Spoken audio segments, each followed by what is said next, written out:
नालागढ़ के पूर्व विधायक के एल ठाकुर में नालागढ़ के मौजूदा विधायक एवं प्रदेश सरकार पर गंभीर आरोप लगाए हैं।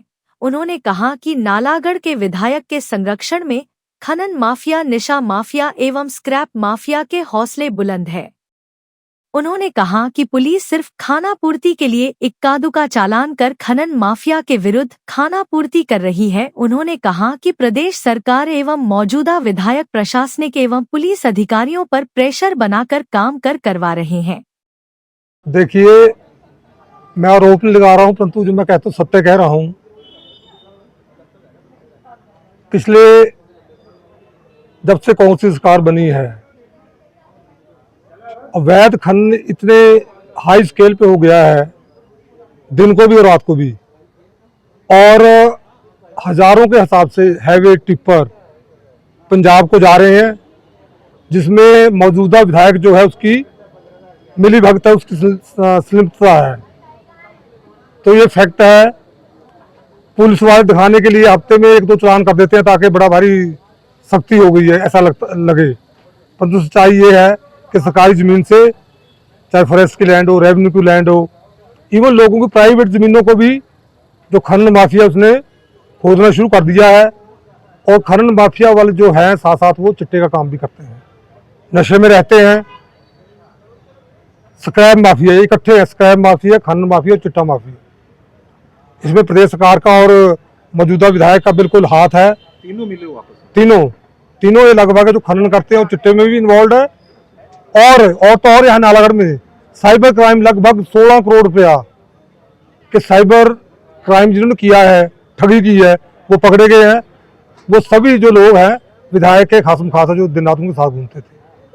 तो ये हाल है वहाँ तो विधायक का तो ये है लोगों को कि पैसा कमाओ, जैसे मर्जी कमाओ, लूट खसूट जो भी करनी है करो, पैसा कमाकर उनको भी दो, ये उनका हाल है। मैं तो बिल्कुल शरेआम में बात कह रहा हूँ, इतने विश्वास से कह रहा हूँ, क्योंकि इसमें 100% सच्चाई है। तो जो पहले एसपी थे उनको तो भेज दिया, नए एसपी से आपको क्या उम्मीद है कि वो ठीक काम कर रहे हैं? नए एसपी भी अंडर प्रेशर है। एसपी अच्छे हैं नए, बट वो विधायक के अंडर प्रेशर है।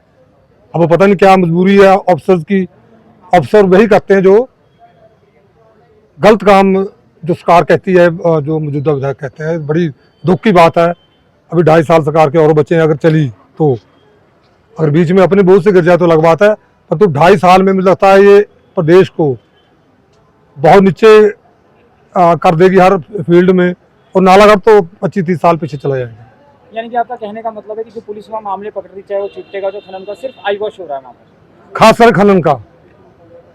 चिट्टे में चलो मैं नहीं आरोप लगा रहा हूँ पुलिस के ऊपर, पर खनन का जो है, पर मेन जो दोषी है वो मौजूदा विधायक है। पुलिस भी अंडर प्रेशर है। पुलिस को मैं ज़्यादा दोषी नहीं मानता हूँ, मुख्य दोषी जो है मौजूदा विधायक है। दोस्तों, आप लगा रहे हैं, आपने कोई आरोप, कोई मामले दर्ज कराया, कोई आप आवाज़ उठा रहे हैं इसके लिए? बिल्कुल, हम तो आवाज़ उठा रहे हैं आपके सामने। जो हमारे ऊपर बात कहते हैं, हमारा तो जो है लीगल है, हमारी माइनिंग लीज है, उससे सरकार को रॉयल्टी के रूप में, जीएसटी के रूप में सरकार को पैसा जाता है। तो हमने एक भी काम आज तक इलीगल नहीं किया है। ठीक है, क्रशर है हमारा, नो डाउट, बट वहाँ लीगल सैंक्शन लीज है सरकार से। और अगर खनन नहीं होगा, वैध खनन नहीं होगा, तब तो काम ही सारे बंद हो जाएंगे। ये वैध खनन बंद करके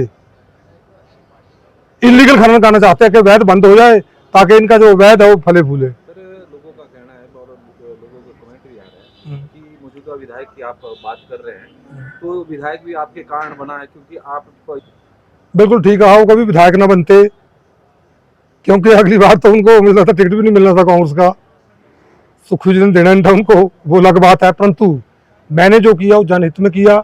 2,10,000 तनख्वाह मिलती थी, मैं बिना काम से तनख्वाह नहीं लेना चाहता था। हम सेल्फ रिस्पेक्ट रखते हैं, वो हम ऐसा नहीं करते हैं कि ठीक है काम कोई हो ना। हमारे काम छोटी मोटी ट्रांसफर के अलावा कोई नहीं हुए, और मुझे पता था कि प्रदेश में होने वाला है। तो हम चाहते थे कि रिजाइन देके बीजेपी के विधायक बने, बीजेपी की सरकार बने, और लोगों का काम हो। केंद्र से भी पैसा जो अब आता है उसका दुरुपयोग हो रहा है। प्रदेश सरकार में केंद्र नहीं कमी छोड़ रही पैसा देने की, परंतु इनको पता नहीं कहाँ से ट्रेजरी अभी भी बंद है। अब भी मुझे कल बात हो रही थी, PWIPH के जो बिल्स अभी भी नहीं ले रहे हैं वो।